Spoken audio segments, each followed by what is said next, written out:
नमस्कार मंडळी. तर कसे काय मजेत ना? तर आजची गजाला 7 कप्प्याच्या घावण्याची. तर त्याचा असा झाला, आज माका होती सुट्टी म्हणून आवशीन आज घावणे आणि चायचो बेत केल्यानं. तर म्हटलं बरेच दिवसापासून 7 कप्प्याच्या घावणे करूया म्हणून आवशीक सांगलंय. तर आवशीन माकाच उलटो कामाक लावल्यान आणि 7 कप्प्याच्या घावण्याक लागणारा चून बनवूक सांगल्यान.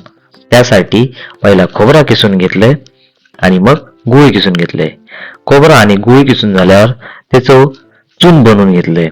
तोपर्यंत हकडे आवशीन पहिलो घावणं टाकलेला.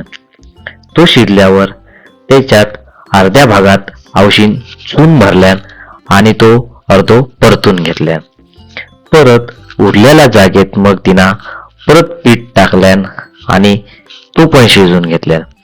असे तिना जवळजवळ 7 कप्पे होईपर्यंत केल्यान आणि मग आमका एकदम ताटात वाढल्यान गरम गरम 7 कप्प्याचो घावणो.